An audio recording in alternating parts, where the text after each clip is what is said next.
The debate continues over a proposed affordable housing project on the Mar Fairgrounds. Here to discuss the issue and the merits of the plan and why the community is split over the project is Mayor of Del Mar, Terry Gaasterland. Terry, good morning. Good morning, Allie. So tell me a little bit, what is the conversation on this now? I remember this popping up a few years ago, there being a little bit of discussion, went away, now it's back. Well, so we've been talking about railroad relocation in the interim. And the Fairgrounds board members have been really worried about the idea of a big, gigantic railroad project and a housing project on the fairgrounds at the time that they're trying to strategize and think about what is our fairgrounds of the future. So finally, Sandag decided on what they're going to study for the railroad relocation for $300 million. And now the Fairgrounds board has said, okay, we can take a breath of fresh air here and start talking with Del Mar again about 61 housing units on up to 2 acres at the fairgrounds. And so what does this project look like? What is the reaction you're hearing? Is this a possibility? Well, we did a study, Del Mar did, 2 years ago, where we hired an architect and a contractor that does cost modeling, and said, what will it take to build? Just think of it as a box with 61 apartments and parking down below. And the answer was about $700,000 per unit, which seems a little bit nuts to me. So I'd really like to see a cost breakdown. You know, what does that involve?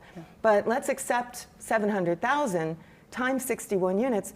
We're talking nearly a $45 million project to build 61 units on the fairgrounds. So this will come from state funds, grants, federal grants, and it gets built by people who specialize in building affordable housing. And I guess, so obviously the question is, does Del Mar already satisfy the requirements of affordable housing? What is the positive negative to building this unit? I mean, you're talking about the cost, that obviously seems astronomical, but where does it go from here? Let's think about, how did we get here? Yeah. So back in 2018, Sandag received an allocation of housing units from the state and said, this many needs to be built in San Diego County. So Sandag said, okay, we need to come up with a way to divvy this up among all the cities and the unincorporated county in a way that's fair. So they decided to do it according to jobs.